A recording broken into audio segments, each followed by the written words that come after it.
Hello creators, आज की इस बेहद दिलचस्प चर्चा में YouTube ग्रोथ के पीछे छिपे असली साइंस को डीकोड किया जाएगा और इसे समझने के लिए आर्यन नाम के क्रिएटर की कहानी पर गौर करते हैं।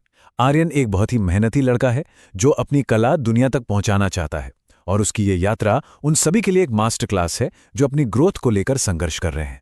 तो चलिए बिना किसी देरी के शुरू करते हैं। अब सवाल ये है कि आखिर आर्यन का चैनल ग्रो क्यों नहीं कर रहा। देखिए, आर्यन ने चैनल शुरू किया और हर हफ्ते बिना नागा वीडियो डालने लगा।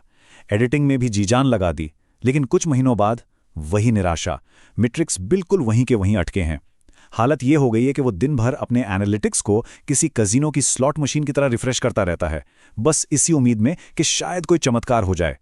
और यहीं पर कहानी में एक टर्निंग पॉइंट आता है, जब उसकी मुलाकात होती है मीरा से।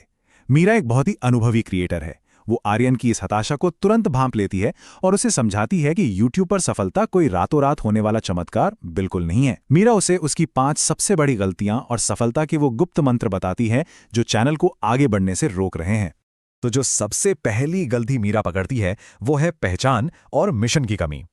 मीरा सीधा पूछती है कि भाई, ये कंटेंट किसके लिए और क्यों बन रहा है। आर्यन के पास कोई जवाब ही नहीं था, क्योंकि कभी व्लॉग्स बन रहे हैं तो कभी प्रोडक्टिविटी हैक्स। इस भारी कंफ्यूजन में YouTube का एल्गोरिथम खुद चकरा जाता है कि आखिर ये वीडियो दिखाना किसे। इस उलझन को सुलझाने के लिए मीरा एक बहुत ही शानदार फॉर्मूला देती है। चैनल का मिशन सिर्फ एक वाक्य में शीशे की तरह साफ होना चाहिए। मैं फलां दर्शक के लिए ये कंटेंट बनाता हूं ताकि उन्हें ये फायदा मिले। बस जैसे ही कोई क्रिएटर इस खाली जगह को सही सही भर लेता है, चैनल का पूरा डायरेक्शन एकदम सटीक हो जाता है। अब आती है और कमाल की बात, जो है आंकड़ों के पीछे इंसान को देखना। अक्सर लोग सोचते हैं कि उनके दर्शक सिर्फ 65% महिला या 18 से 24 आयु वर्ग का कोई डेटा है, लेकिन मीरा आर्यन को एशले नाम की एक काल्पनिक कॉलेज स्टूडेंट का उदाहरण देके समझाती है। जब वीडियो एशले जैसे किसी असली इंसान और उसकी असल जिंदगी की समस्याओं का सोचकर बनाया जाता है, तो वो कंटेंट सीधे दिल पर लगता है। अब जब दर्शक तय हो गए तो दूसरा सबसे जरूरी सबक आता है पैकेजिंग, यानी दर्शकों को YouTube खोलते ही सबसे पहले क्या दिखता है। यहां बात हो रही है थंबनेल और टाइटल के मनोविज्ञान की। आर्यन की आदत थी कि वो थंबनेल पर दुनिया भर की जानकारी और टेक्स्ट ठूस देता था, लेकिन मीरा उसे रोकती है। थंबनेल कोई पोस्टर नहीं, बल्कि एक मनोवैज्ञानिक ट्रिगर है।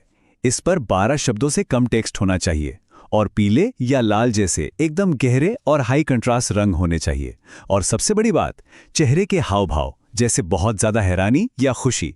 यकीन मानिए, ये छोटी सी ट्रिक क्लिक थ्रू रेट को 35 से 50% तक बढ़ा सकती है। चलिए अब तीसरे सबक पर बढ़ते हैं, जो है एल्गोरिदम का असली खेल। आर्यन हमेशा यही रोना रोता था कि एल्गोरिदम तो उसके पीछे ही पड़ गया है, जैसे उसे कोई सजा दे रहा हो।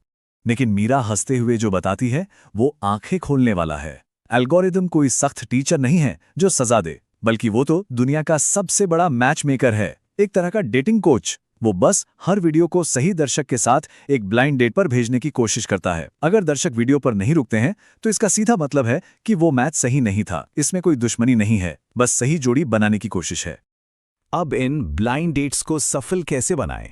आर्यन पूरी तरह कंफ्यूज था कि छोटे वीडियो पर फोकस करे या लंबे वीडियो पर। यहीं पर चौथा सबक आता है, जो शॉर्ट्स, लॉन्ग फॉर्म और कंसिस्टेंसी के सही मिश्रण के बारे में है। इस चौंकाने वाले नंबर को देखिए, 74%। यूट्यूब शॉर्ट्स पर आने वाले 74% व्यूज उन लोगों से आते हैं जो सब्सक्राइबर्स हैं ही नहीं।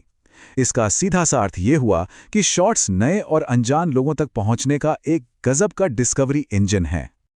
लेकिन रुकिए, सिर्फ नए लोग लाना ही काफी नहीं है ना। उनका भरोसा और वफादारी जीतने के लिए लंबे वीडियो तो चाहिए ही।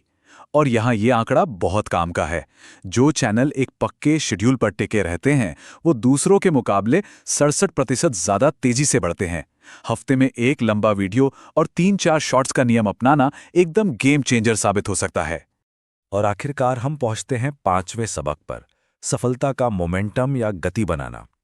इन सारी बातों को अच्छे से गांठ बांधने के बाद आर्यन वो रातों रात वायरल होने वाली तुक्केबाजी छोड़ देता है और एक असली टिकाऊ सिस्टम बनाने में जुट जाता है।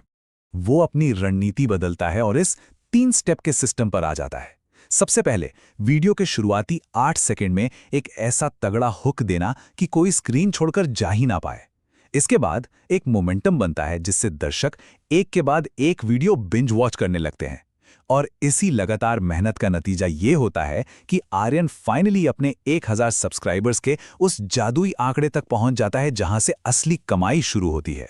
तो आज की इस चर्चा को समेटते हुए एक बहुत ही अहम सवाल सोचने वाला है। आर्यन की इस शानदार कहानी से सीख लेते हुए ऐसी कौन सी एक गलती है जिसे अगले ही अपलोड में तुरंत सुधारा जाएगा? क्या वो एक बेहतर थंबनेल होगा या फिर पहले 8 सेकंड का हुक? क्योंकि सफलता कोई इत्तेफाक नहीं बल्कि सही रणनीति का नतीजा है। तो सोचिएगा जरूर, अगली रणनीति क्या होने वाली है।